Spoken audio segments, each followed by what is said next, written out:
25 दिसंबर से शुरू करके 1 जनवरी तक पूरे विश्व के साथ साथ भारत में भी एक उत्सव का माहौल रहता है।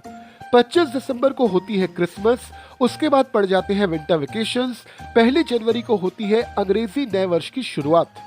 इन 6-7 दिनों में हम जी भर के एंजॉय करते हैं, मगर हम में से बहुत ही कम लोग जानते हैं कि इन 6-7 दिनों में ही आज से सालों पहले एक ऐसी घटना घटी थी जो पूरे मानवता के लिए एक प्रेरणा का स्रोत है। मैं बात कर रहा हूँ 4 साहिबजादे की। 4 साहिबजादे गुरु गोविंद सिंह के 4 पुत्र हैं जो सिख धर्म के इतिहास में अद्वितीय बलिदान और साहस के प्रतीक माने जाते हैं। आज की वीडियो में चलिए हम इन 4 साहिबजादों के जीवन, बलिदान और उनसे जुड़े हुए ऐतिहासिक घटनाओं का वर्णन देखते हैं।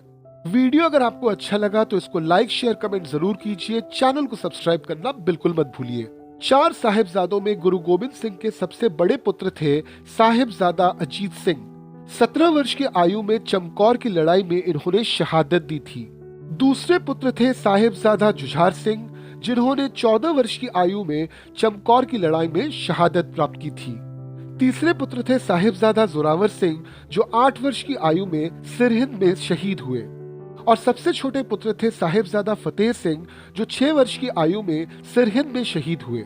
गुरु तेग बहादुर सिंह ने 11 नवंबर 1675 को धार्मिक स्वतंत्रता के लिए शहादत दी थी। इसके बाद गुरु गोविंद सिंह ने 30 मार्च 1699 को खालसा पंथ की स्थापना की थी, जिसका उद्देश्य सिख समुदाय को एक सशक्त और संगठित शक्ति बनाना था। मुगल साम्राज्य द्वारा किए गए अत्याचारों ने उन्हें संघर्ष करने पर मजबूर कर दिया था।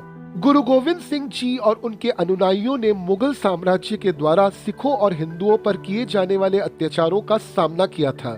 इस दौरान कई सिख को धर्म परिवर्तन के लिए मजबूर किया गया था। मुगल सम्राट औरंगजेब ने हिंदू धर्म और सिख धर्म पर कई प्रतिबंध लगाए थे, जिसके विरोध में गुरुजी ने खालसा पंथ की स्थापना की थी। गुरु गोविंद सिंह जी ने देखा था कि मुगल साम्राज्य केवल धार्मिक ही नहीं बल्कि राजनीतिक रूप से भी सिखों को दबाने का प्रयास कर रहे थे।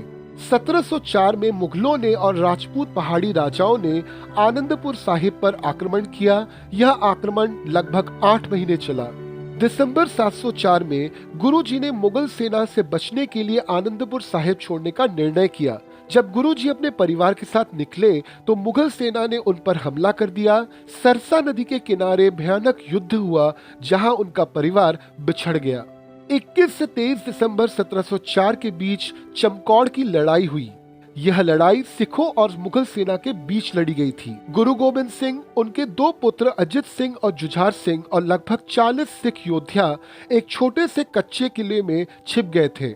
मुगल सेना की संख्या लगभग 1 लाख थी, जबकि सिखों की संख्या केवल 40 थी। फिर भी उन्होंने अद्वितीय साहस दिखाया और मुगल सेना को भारी नुकसान पहुंचाया। चमकौर के इस लड़ाई में साहिबजादे अजित सिंह और जुझार सिंह ने अपने पिता के साथ मिलकर अंतिम सांस तक लड़ाई लड़ी।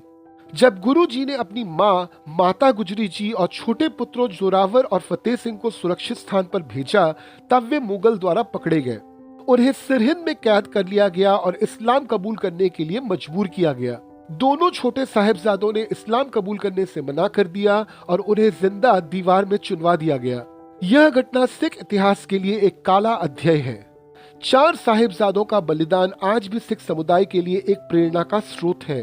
उनका बलिदान न केवल धार्मिक स्वतंत्रता के लिए बल्कि मानवता के अधिकारों की रक्षा के लिए भी महत्वपूर्ण है। आज भी हर साल 26 दिसंबर को शहीदी दिवस मनाया जाता है, जिसमें लोग गुरुद्वारों में इकट्ठा होकर उनके बलिदान को याद करते हैं। इन 4 साहिबजादों के यादों के प्रतीक में गुरुद्वारों में लंगर की व्यवस्था की जाती है। 4 साहिबजादों का बलिदान हमको ये पाठ पढ़ा जाती है कि कभी भी किसी भी इंसान को कमजोर नहीं समझना चाहिए, उसको अपने से छोटा नहीं मानना चाहिए। और अगर आप ही पर कोई अत्याचार हो रहा है तो अपने आप को कभी भी कमजोर नहीं समझना चाहिए।